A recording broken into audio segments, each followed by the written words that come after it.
Muy buenas, muy buenas tardes.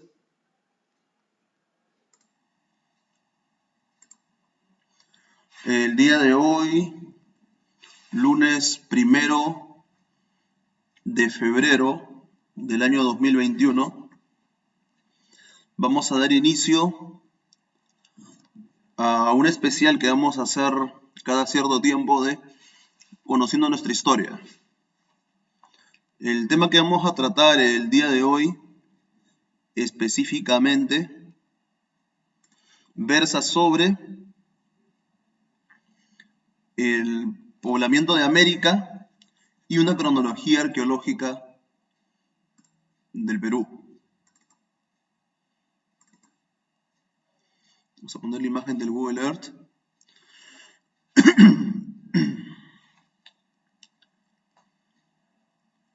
El objetivo de esta transmisión es que las personas que puedan escucharla y observarla puedan reconocer, puedan comprender la cronología elaborada por los arqueólogos en lo que se refiere al antiguo Perú. Las dos cronologías más aceptadas por la comunidad arqueológica son las del arqueólogo estadounidense John Rowe, la cual se basa en análisis de cerámica en el Valle de Ica, en estilos estilísticos. Y la otra es la del arqueólogo Luis Guillermo Lumbreras, arqueólogo ayacuchano, que plantea una cronología en base a cuestiones más sociales. No solamente se basa en la cerámica, sino que también se basa en los aspectos sociales, ¿no? Que tenemos a John Rowe, para que vean quién es.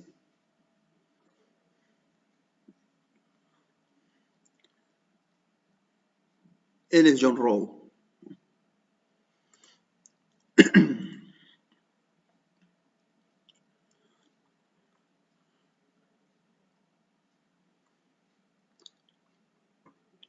Él es John Rowe. Lo vamos a poner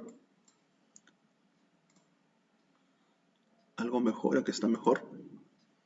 Esta imagen la veo mejor.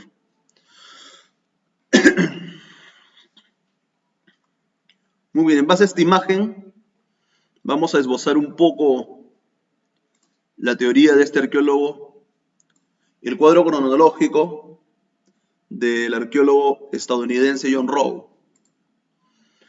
John Rowe establece la cronología de la arqueología en el Perú a través de la siguiente división que vamos a poner en estos momentos. Primero, él plantea un periodo precerámico, Efectivamente, le llama así porque su división, sus clasificaciones se basa en la cerámica, ¿no? Entonces, el periodo precerámico es el periodo que antecede a la aparición de la cerámica. Y lo data en las siguientes épocas, más o menos es un aproximado, ¿no? En el año 4000 antes de Jesucristo. En el año 4000 antes de Jesucristo hasta el año 2000 antes de Jesucristo. Esa es la duración aproximada que da John Rowe al periodo precerámico. El siguiente periodo que establece John Rowe es el conocido periodo inicial. Así se le llamó, periodo inicial. Más o menos data de un aproximado entre el 2000 y el 1000, más o menos. Entre el 2000 antes de Cristo hasta el 1000 antes de Cristo. Este es el periodo inicial. En ese periodo inicial se da el inicio del desarrollo de la alfarería, según el arqueólogo John Rowe, ¿no? Cuando hablamos del periodo precerámico, que es el comienzo que hemos estado hablando, es donde aparecen los primeros centros ceremoniales, donde se dan los pescadores organizados y se da una horticultura incipiente, ¿no? ¿En qué se diferencia horticultura de agricultura? Eso lo vamos a ver en otro capítulo. En este momento solamente vamos a ver las periodificaciones y las teorías sobre el poblamiento de América. El tercer periodo que establece el arqueólogo John Rowe, que estuvo en el Perú obviamente, fue docente en la Universidad San Antonio Abad del Cusco y fue el fundador de la sección de arqueología, ¿no?, en el Cusco. Es el periodo de horizontes, ¿no? La periodificación de Rowe se basa en horizontes intermedios, ¿no? El horizonte temprano. ¿Qué se diferencia un horizonte de un intermedio? En el horizonte hay gran expansión cultural y territorial. La cerámica, del mismo tipo supuestamente, abarca una gran cantidad de territorio, mientras que los intermedios abarcan pequeñas cantidades de territorio de esa manera, ¿no? Entonces, el horizonte temprano del arqueólogo John Rowe abarca más o menos entre el año 1000 al 200, ¿no? Entre el año 1000 AC le vamos a poner, antes de Cristo, hasta el año 200. ¿No? Le vamos a poner aquí el paréntesis.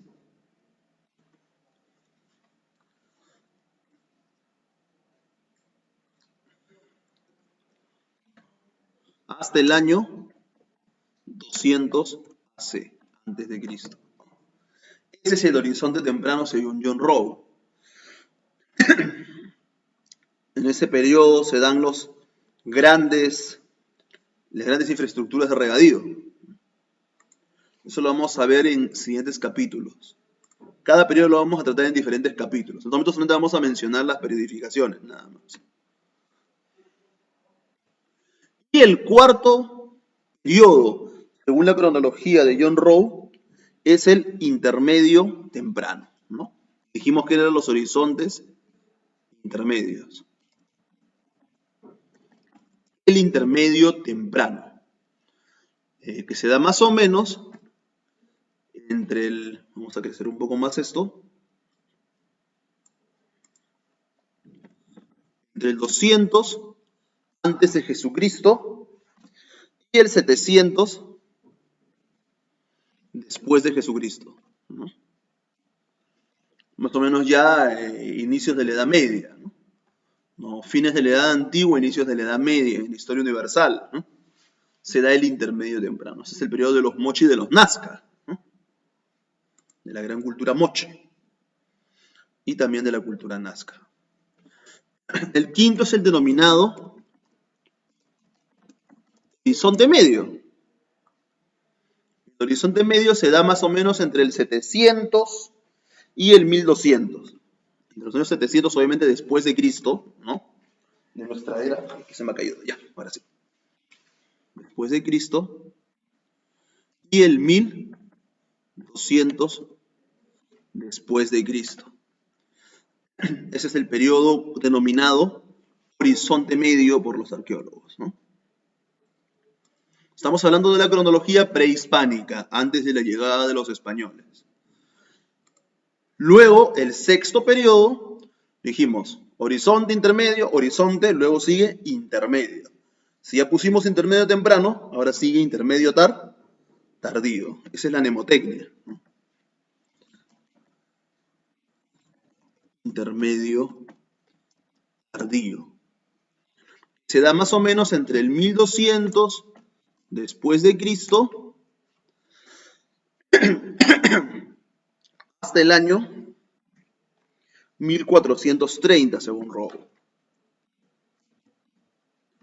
Es hasta donde llega el intermedio tardío en la cerámica del Valle de Ica.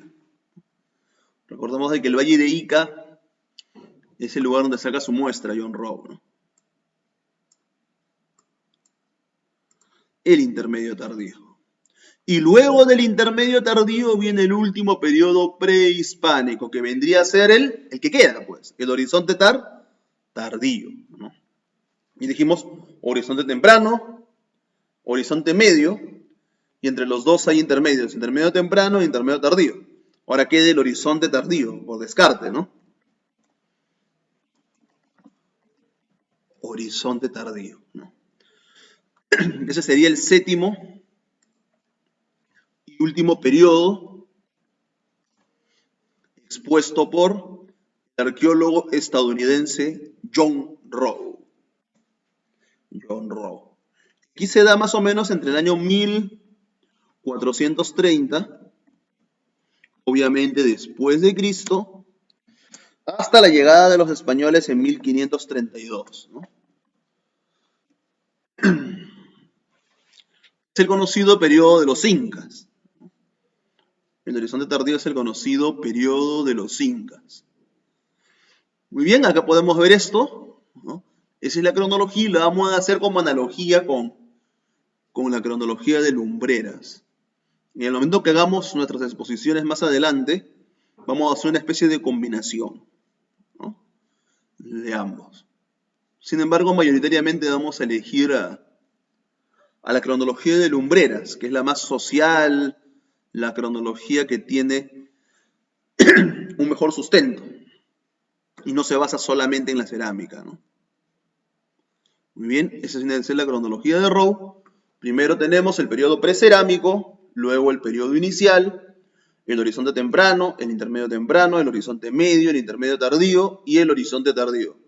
Esos son los 7 periodos de la arqueología según John Rowe. Y son periodos que también pueden venir en exámenes de admisión para alguna universidad o para conocer nosotros como patriotas para cultura general, ¿no? Ahora vayamos a Luis Guillermo Lumbreras. Vamos a poner su imagen y en su imagen hacemos Luis Guillermo Lumbreras, ¿no? Tuve la dicha de conocerlo en algún momento. También hicimos una entrevista.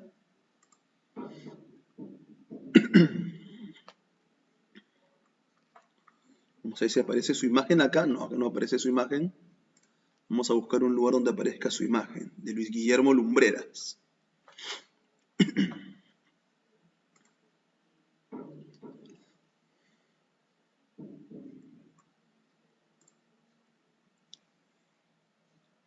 No sé por qué aparece esto aquí. Vamos a buscar una imagen que esté mejor, ya. Disculpen por la demora.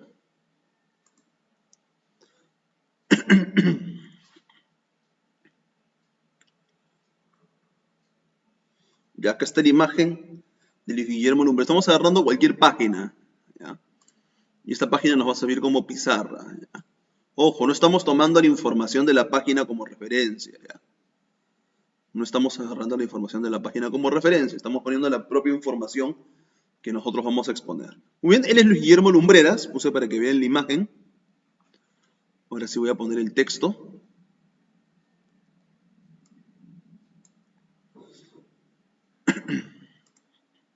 Vamos a cambiarle de color por uno más oscuro. Y vamos a ponerle acá al lado derecho.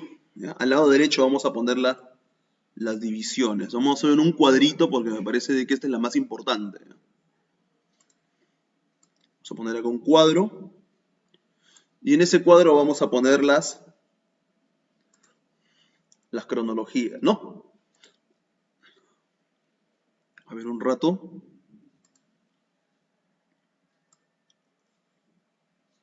Uno.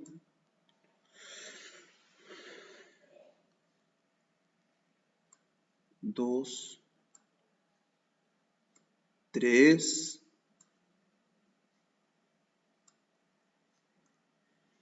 4, 5, 6, 7. Me parece que también son 7.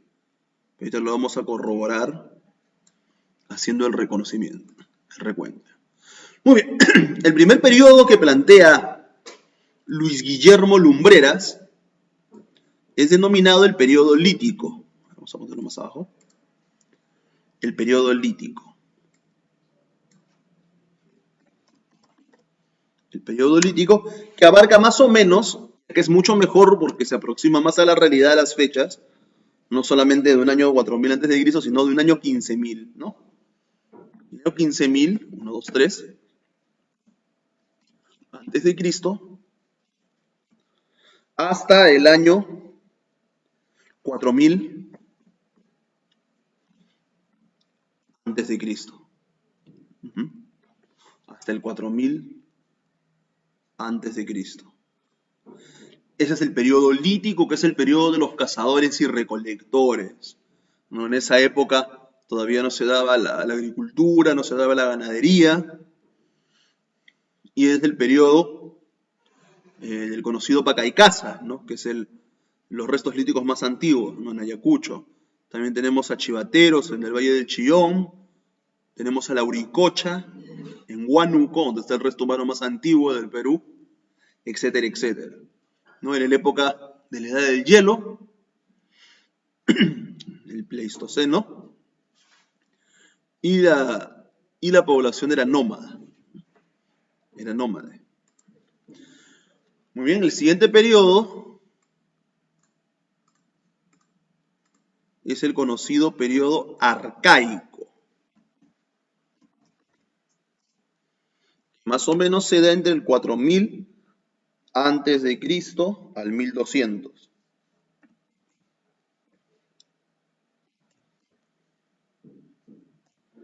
Del 4000 antes de Cristo al 1200, ¿no? 1200 AC. Así lo vamos a poner nomás, ¿ya? 1200 AC. Así nomás. Del 4000 antes de Cristo hasta el 1200 AC. Ese es el periodo conocido como el periodo arcaico. Estoy sudando, hace calor. Luego del periodo arcaico, Lumbreras no da horizontes intermedios. ¿Ah? Lumbreras ya da otro tipo de nombres, un poco más complejos para las ciencias sociales, ¿no? Que le llama el periodo formativo. Después, en otros capítulos, vamos a ver por qué se le llama formativo, ¿no? Dura desde el año 1200 a.C., así le vamos a poner de frente, hasta más o menos el 100 después de Cristo. Hasta el 100 DC, ¿no? Hasta el 100 después de Cristo. Son fechas aproximadas, ¿está bien? Este periodo formativo es análogo al horizonte temprano de John Rowe. Le vamos a poner una flecha. Es análogo al horizonte temprano de Rowe.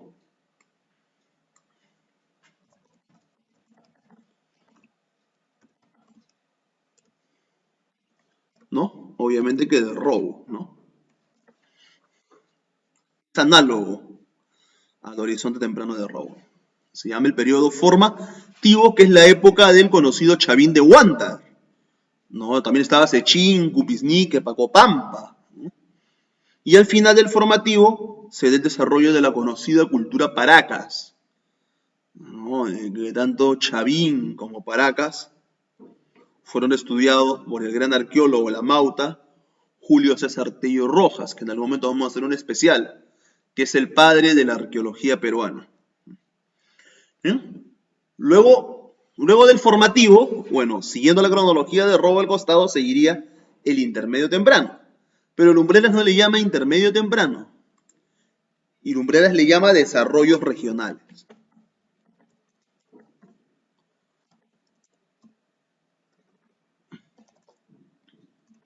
Así le llama Lumbreras, desarrollos regionales. Es análogo al intermedio temprano de robo. Así continúa, ¿no?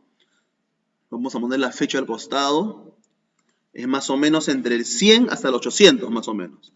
Del año 100, obviamente después de Cristo, le vamos a poner ahí, no es necesario ponerle ya, hasta el 800, ¿no?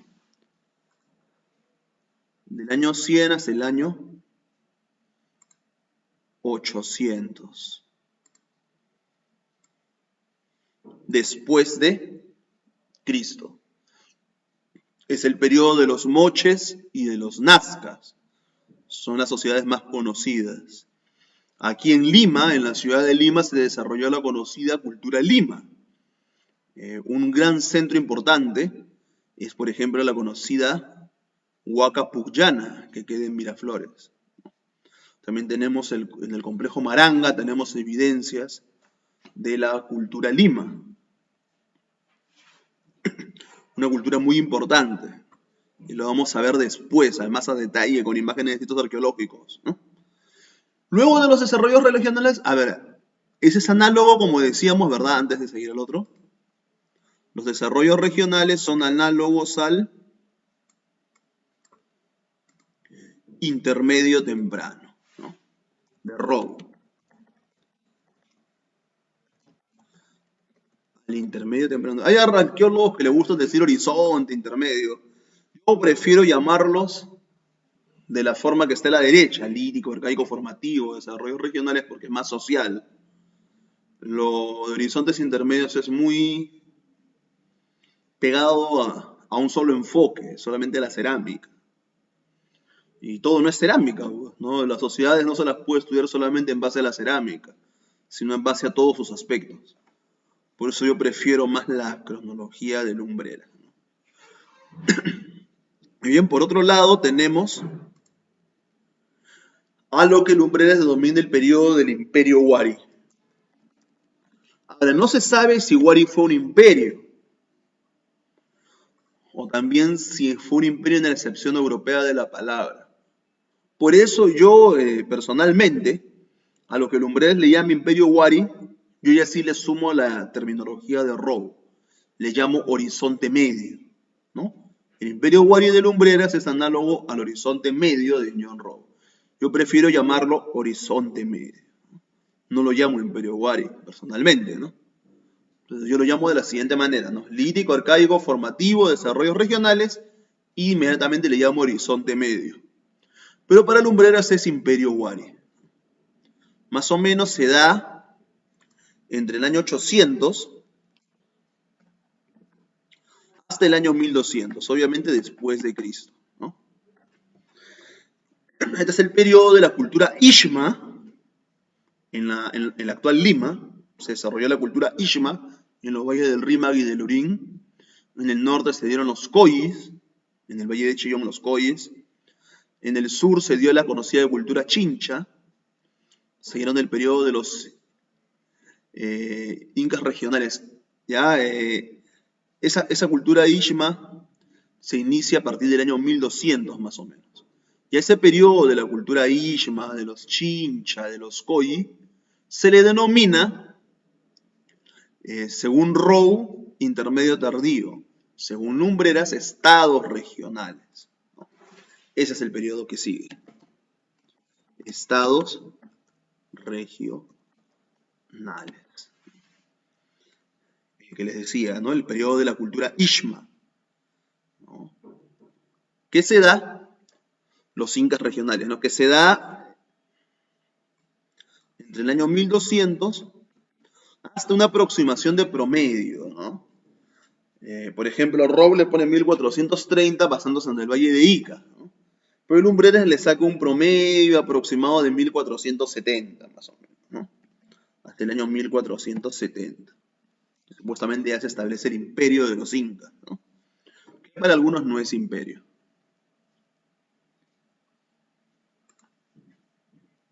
Entonces la cultura Ishma, aquel Lima, la cultura Chincha en el sur, la cultura Chimú en la costa norte, corresponde a los estados regionales de Lumbreras. Yo sí le llamo estados regionales, aunque prefiero no llamarlo estados, pero le he dejado con ese nombre. Ya, a veces le llamo intermedio tardío también. Entonces a partir de ahí le llamo intermedio tardío. Entonces, los periodos de Lumbreras son los siguientes: lítico, arcaico, formativo, desarrollos regionales, imperio Wari, que viene a ser análogo al horizonte medio de Rowe, lo vamos a poner acá a un costado, es análogo al horizonte medio de Rowe, y los estadios regionales, que es análogo al intermedio tardío de Rowe. Me dirán, Francisco, te faltó lo más importante, el último, el imperio de los incas, o el horizonte tardío. Efectivamente, lo vamos a poner al final, me falta poner uno. Vamos a hacer el respectivo cuadrito. Acá abajo nomás. Que según Lumbreras le llama el imperio del Tahuantinsuyo, o el imperio de los incas, ¿no? Lo vamos a poner como lo pone Lumbreras, imperio del Tahuantinsuyo, imperio de los incas.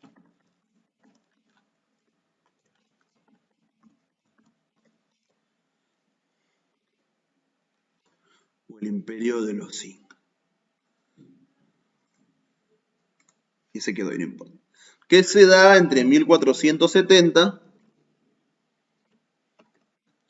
hasta la llegada de los españoles en 1532, ¿no? Y es análogo al horizonte tardío de Rowe, ¿no?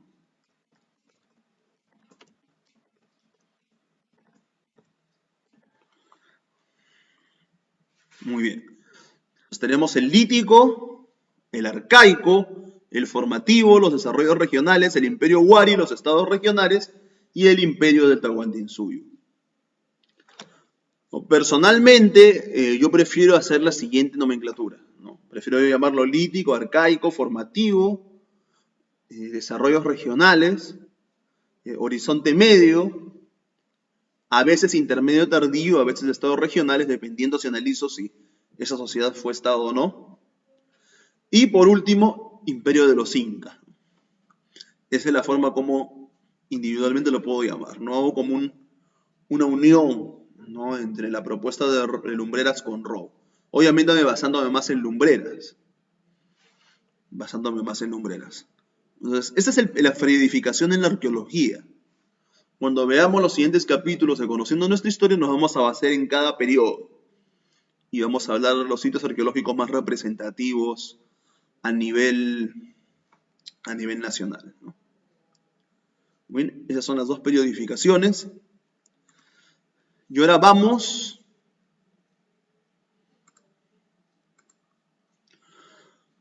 a lo siguiente, ¿no? Vamos al Google Earth. Muy bien, al poblamiento de América, ¿no? Acá tenemos América, ¿no? Acá podemos ver toda esta parte de aquí. Abajo es América del Sur, como podemos ver, ¿no? Se encuentra Perú, Brasil, ¿no?, Chile, Ecuador, Colombia, Venezuela, ¿no? Hacia acá está Centroamérica. Acá están las islas del Caribe, donde se encuentra Cuba. Aquí se encuentra México. Esto es los Estados Unidos. Arriba el Canadá. Acá Alaska, que le pertenece a los Estados Unidos. Todo esto es el Océano Pacífico, esta parte, y por acá es más allá el Océano Índico, ¿no? Y acá tenemos el Asia. Como podemos ver,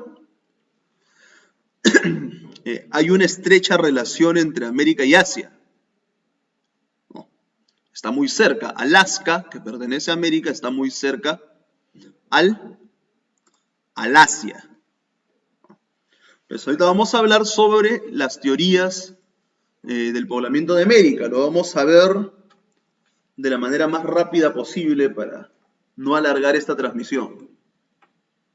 La primera teoría sobre el poblamiento de América es denominada la teoría autoctonista. Autoctonista. ¿Por qué autoctonista? Porque plantean de que los hombres americanos provenimos de la misma América, no somos productos de las migraciones. La primera persona que plantea la teoría autoctonista, lo vamos a poner acá su imagen,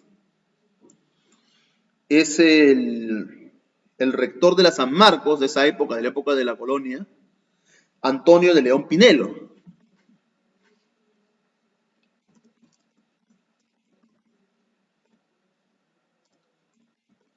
Antonio de León Pinelo, ¿no? Él es, ¿no? Antonio de León Pinelo.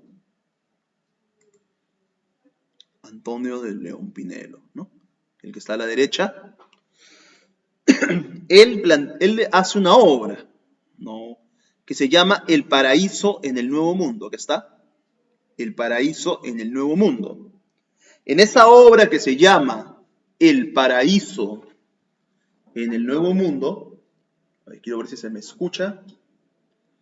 Un rato voy a fijarme en el celular si se me escucha, ¿verdad? De repente estoy transmitiendo y no se escucha nada. Y toda esta exposición ya no tendría sentido si no se escucha, ¿no? Vamos a ver si se me escucha. Estoy transmitiendo y no se escucha nada. Ya, sí se escucha, perfecto.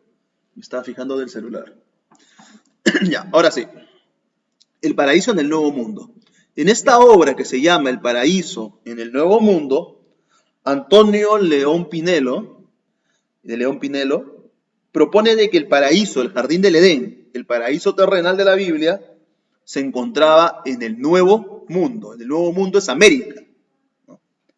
O sea, el jardín del Edén se encontraba en América. Y sostiene que ese lugar es la selva amazónica. Que la Amazonía peruana, la selva amazónica, es el paraíso terrenal. Y por eso es considerado el precursor del autoctonismo, Antonio León Pinelo. El precursor del autoctonismo. Muy bien, años después surgió un antropólogo argentino que se llamaba Florentino Ameghino. Florentino Ameghino, vamos a poner su imagen. Él es Florentino Ameghino.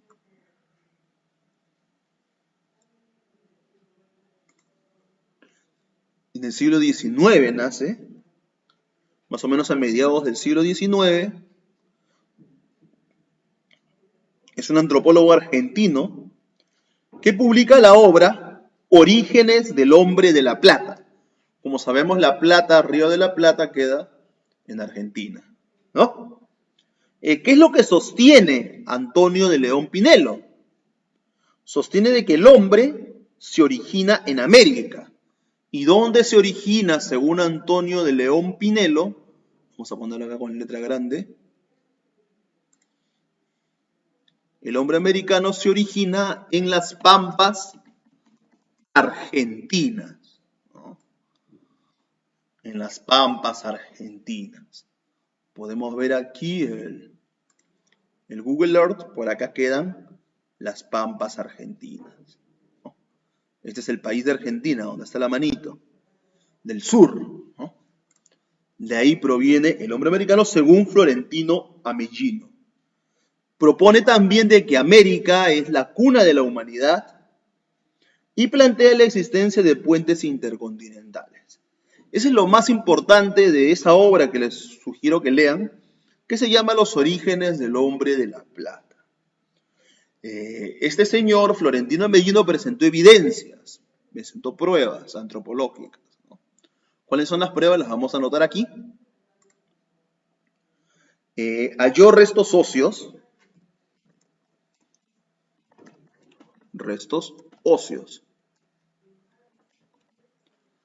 tipos de restos óseos, halló fémures, vértebras, segmentos craneanos, ¿no? Y sostuvo que eran del periodo Mioceno de la era terciaria. Como sabemos, el hombre del Paleolítico Superior es de la era cuaternaria.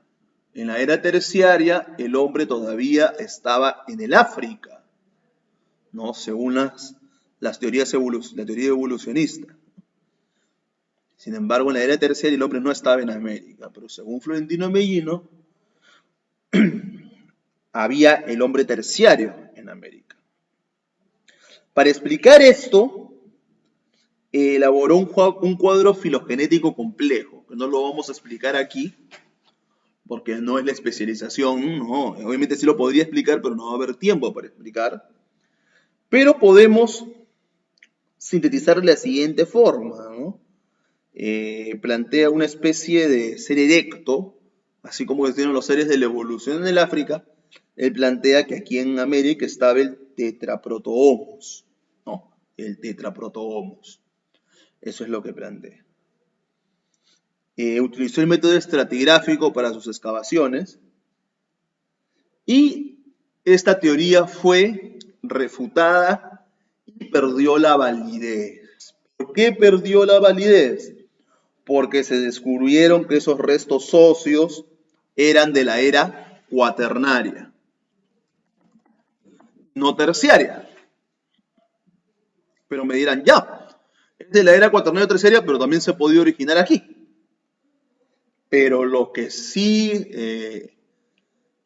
deshizo y destruyó su teoría por completo fue que se descubrieron que fueron restos prefabricados. Y dentro de esos restos supuestamente de humanos, habían restos de un tigre dientes de sable, ¿no? Este es un tigre dientes de sable, para que vean.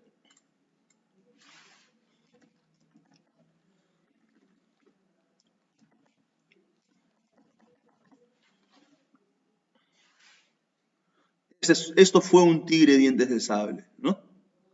Eran animales del Pleistoceno, ¿no? De la edad del hielo. Ya se extinguieron, ¿no? Entonces esa teoría fue desechada. Y es así como cae la teoría autoctonista, ¿no? Y se ponen en boga las teorías inmigracionistas. Hablemos de la teoría inmigracionista. Así como Antonio de León Pinelo en el siglo XVII propone que la selva amazónica sería el paraíso terrenal, en su obra El paraíso en el Nuevo Mundo, existió un hombre que se llamó José de Acosta.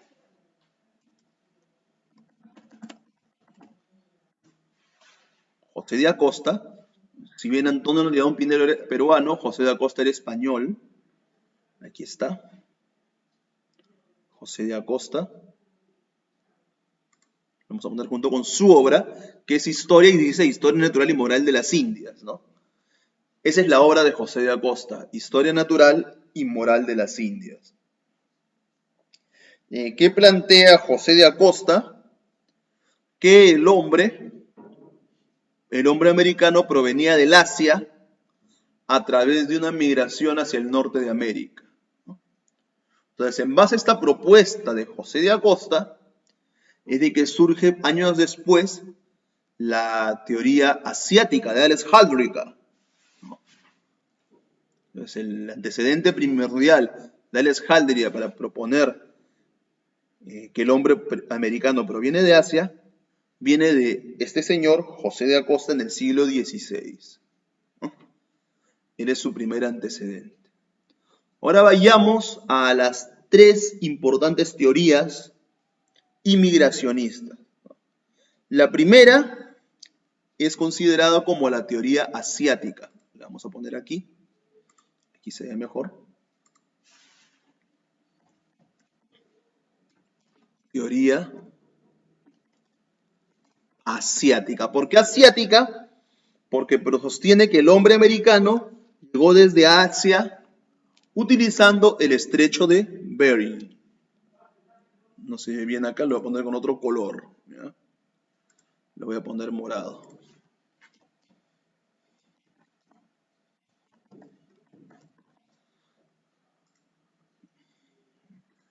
Este es el estrecho de Bering. Acá está Norteamérica, acá está Canadá, Alaska, este estrecho de aquí, ¿no?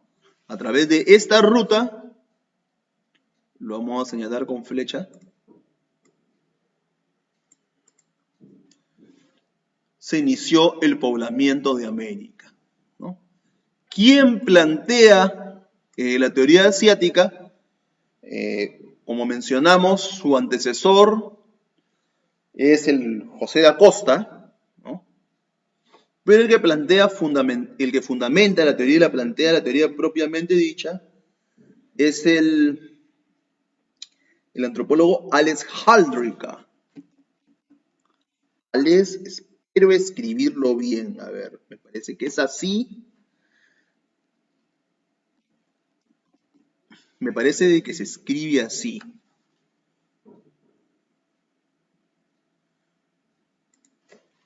Mi vida, acá es la L. Me parece de que se escribe así, ya, Haldreika.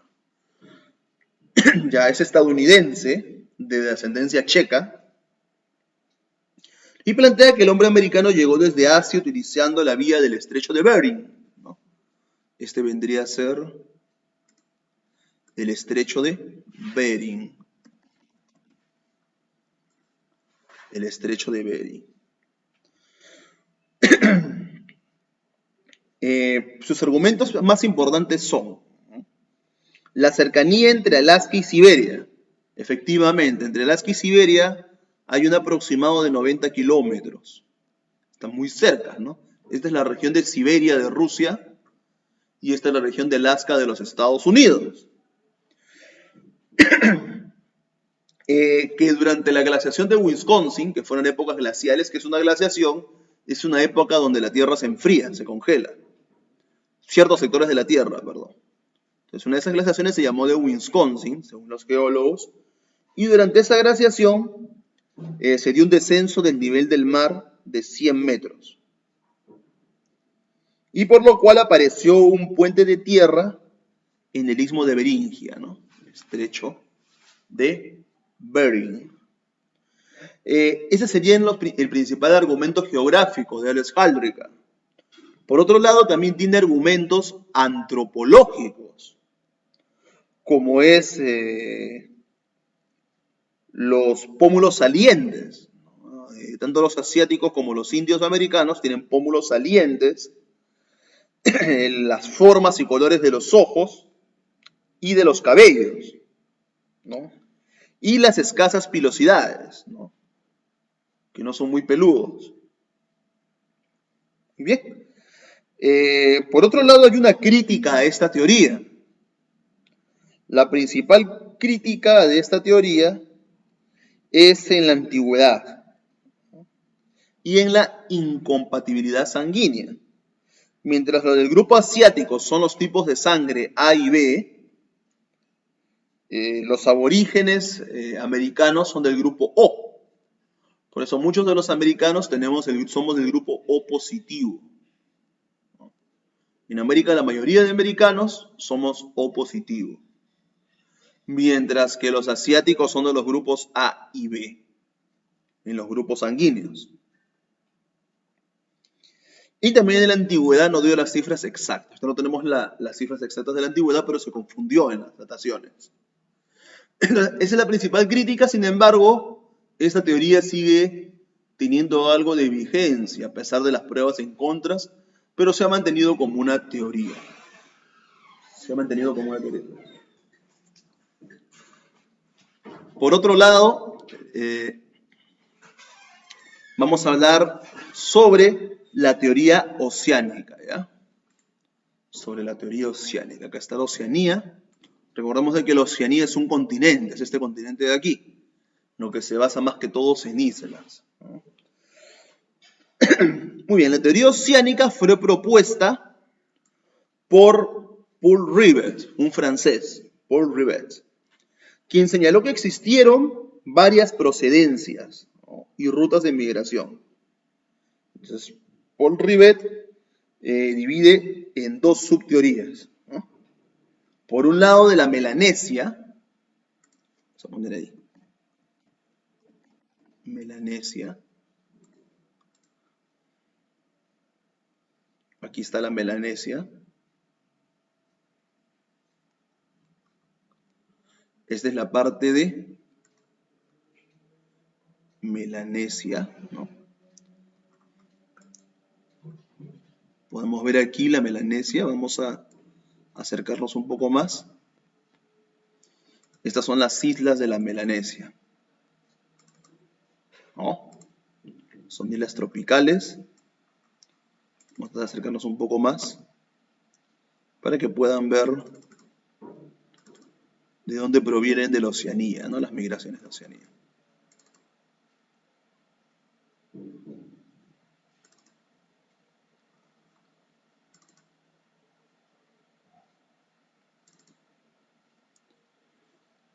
No sé si se ve bien.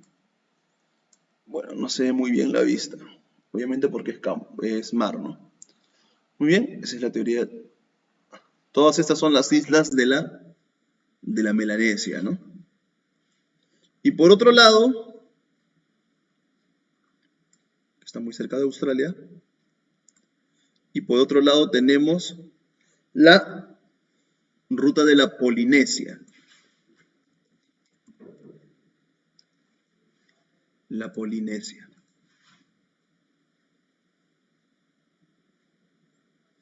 Que está un poco más acá, ¿no? Más cerca. Esta es la parte de la Polinesia, las islas de la Polinesia. Muy bien, vamos a hacer la clasificación, ¿ya? Muy bien. Teoría oceánica, ¿no? Se divide en dos, ¿no? Es propuesta por Paul Rivet.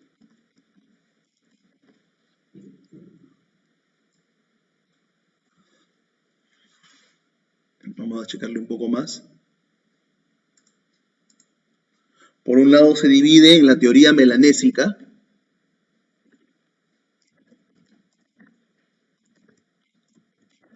La teoría melanésica. Y por otro lado está la teoría polinésica, ¿no? Polinésica. Muy bien, hablemos de la teoría melanésica. Sostiene que el origen de los melanesios estaría en Nueva Guinea. ¿Ya?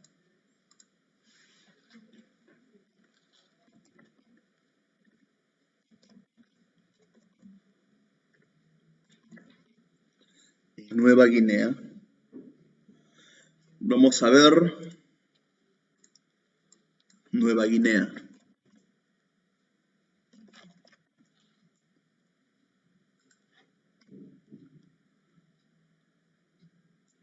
Aquí está Nueva Guinea, de estas islas, ¿no? De estas islas. Entonces es un país que se llama Papua Nueva Guinea, ¿no? Muy bien.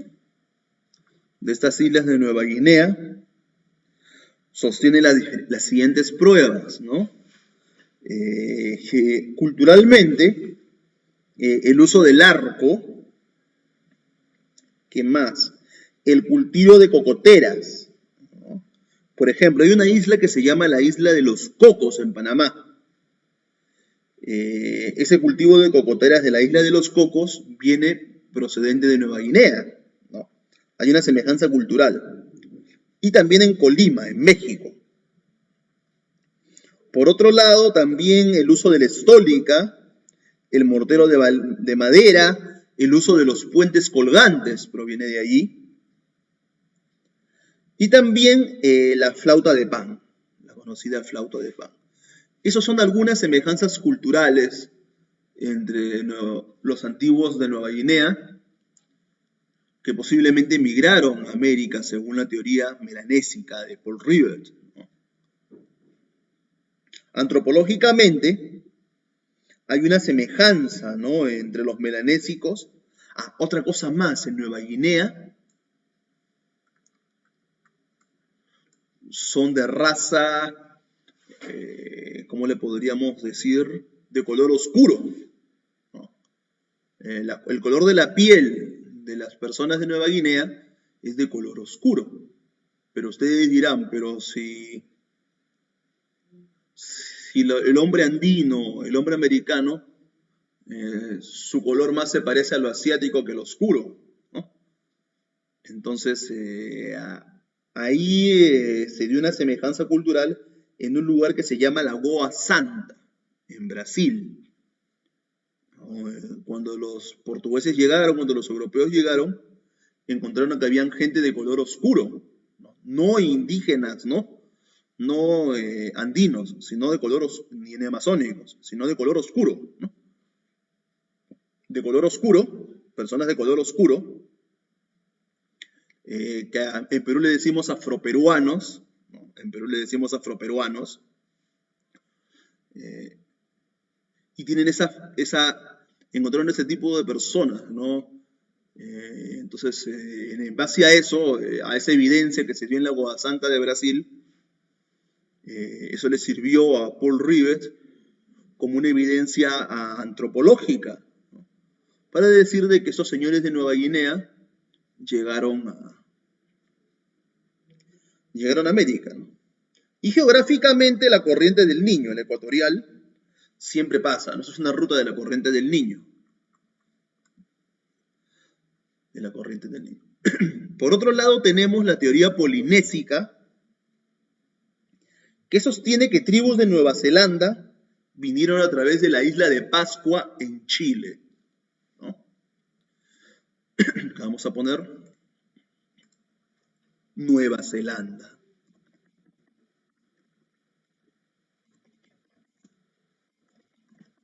Recuerden los dos países clave, Nueva Guinea para la teoría melanésica y Nueva Zelanda para la teoría polinésica.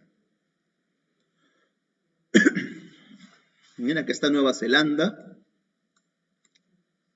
Lo vamos a poner ahí para que ustedes reconozcan. Ya pusimos Nueva Guinea, ahora Nueva Zelanda. Ahí está la isla de Nueva Zelanda, que según la teoría polinésica de Nueva Zelanda, de esta isla de Nueva Zelanda que estamos viendo aquí, provienen los hombres americanos, ¿no? Y migraron por una corriente del sur hasta la isla de Pascua en Chile.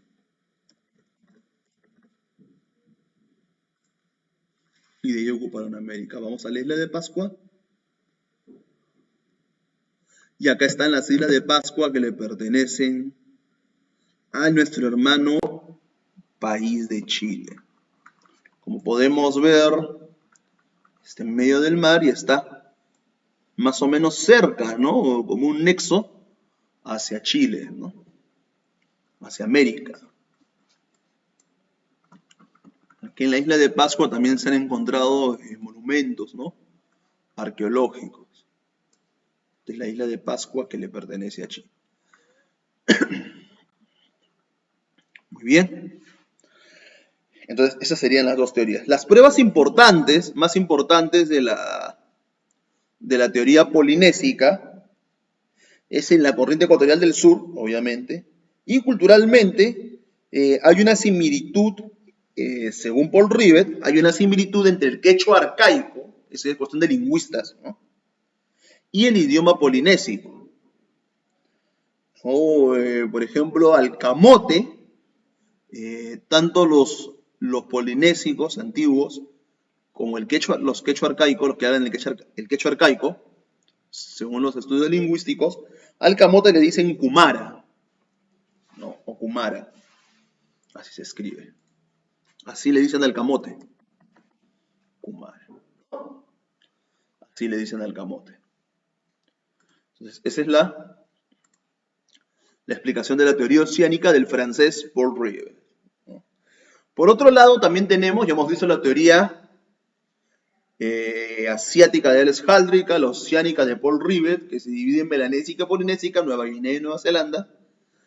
Y ahora vamos a ver la teoría australiana, que es la tercera teoría inmigracionista más importante, ¿no? Vamos a agrandar el tamaño.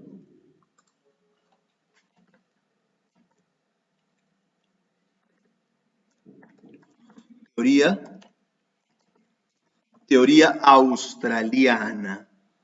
Ya sacarán sus deducciones, ¿no? Porque viene de Australia. Y es planteada por un portugués. ¿Quién es este señor? Méndez Correia, ¿no? Recordamos que Portugal es el país europeo que queda en la península ibérica, al costado de España, que conquistó el actual Brasil, ¿no? Méndez Correia.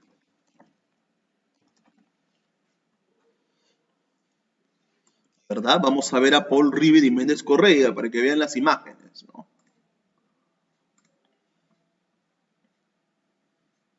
¿No?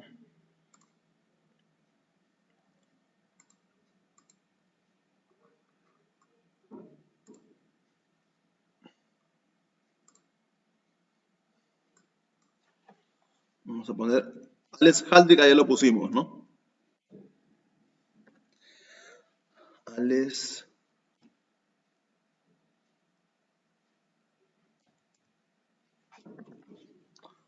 Haldrika. Es Alex Haldrika. Él es Alex Haldrika, este señor. No sé si lo pueden ver. Él es Alex Haldrika. Él es Paul Rivet. Es el francés Paul Rivet.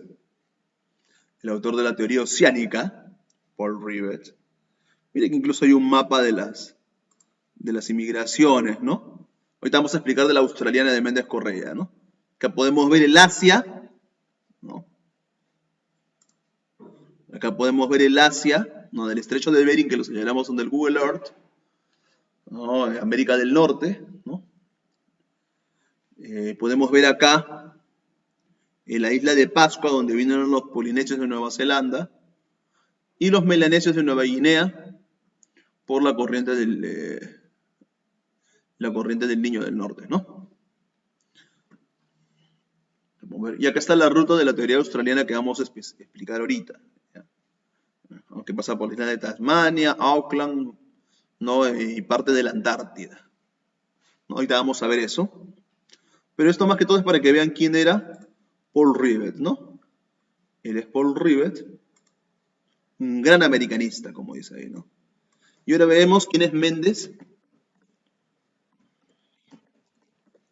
Méndez Correia, ¿no?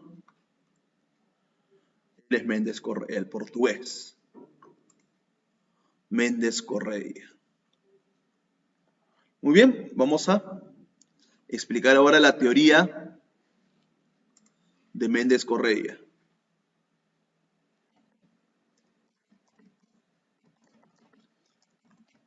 Australiana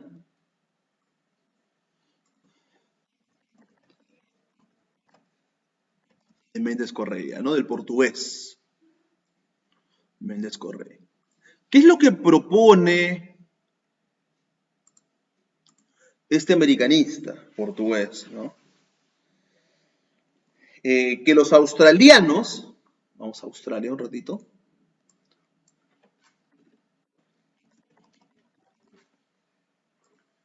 que los antiguos australianos,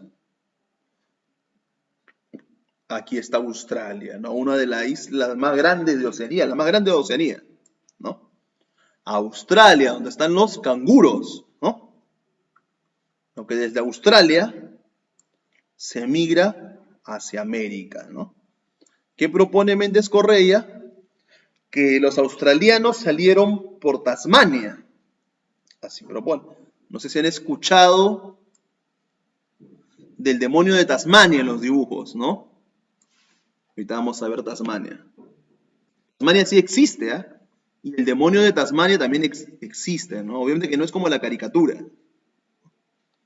Esta es la isla de Tasmania, ¿no? Que los australianos partieron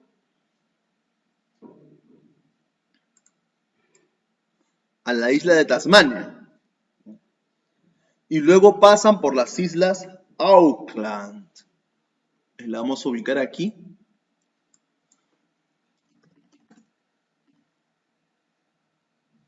Las islas Auckland, que queda en Nueva Zelanda, ¿no? Muy bien, estas son las Islas Auckland, ¿no?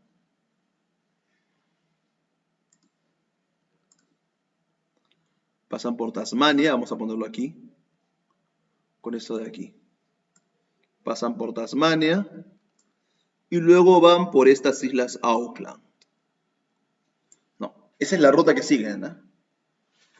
Luego de las Islas Claudan van por la Antártida, en un periodo que se conoce como el óptimum climático, ¿no? O el óptimus climático. En ese óptimus climático fue una época que en la Antártida el hielo bajó y se podía pasar por ahí. Les sugiero que investiguen qué es el óptimos climático. Entonces van hacia la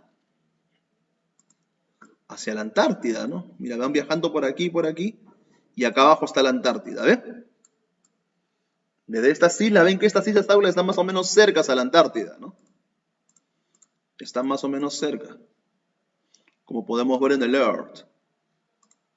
¿No? Llegan a Tasmania, llegan a las Islas Auckland y de ahí pasan por la Antártida en un periodo de óptimos climático, ¿no? Que está la Antártida.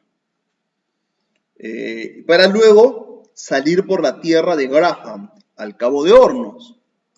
Vamos a la tierra de Graham.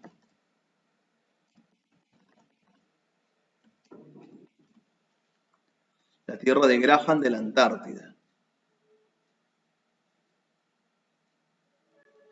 Esta es la tierra de Graham de la Antártida. Recordemos de que la Antártida en la actualidad es el único lugar del mundo dedicado solamente a la ciencia, ¿no? Está prohibido hacer explotaciones comerciales. Llegan a esta tierra de Graham y como pueden ver, esta tierra de Graham está muy cerca al sur de la Argentina y de Chile, ¿no? Llegan a la tierra de Graham y de la tierra de Graham pasan al conocido Cabo de Hornos, a la Tierra del Fuego y a la Patagonia.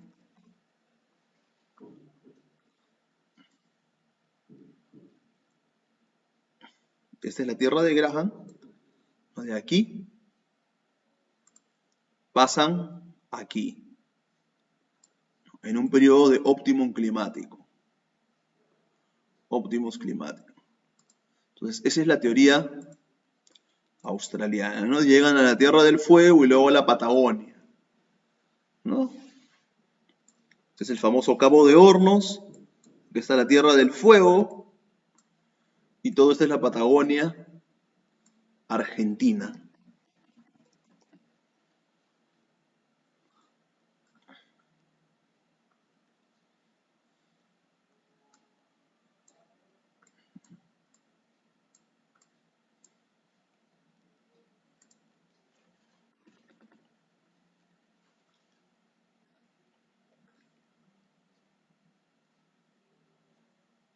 Ahí está la Patagonia Argentina, ¿no? Y de ahí se puebla América. Esa es la ruta, la ruta geográfica que plantea Méndez Correa, ¿no? Culturalmente lo demuestra a través del uso de las mantas de piel. Ha encontrado boomerang, ¿no? En excavaciones han encontrado boomerang. El boomerang sabemos que es un instrumento que se utiliza para la cacería en Australia, ¿no? ¿Qué evidencia cultural más? Y también algunas hachas de piedra con los mismos modelos australianos.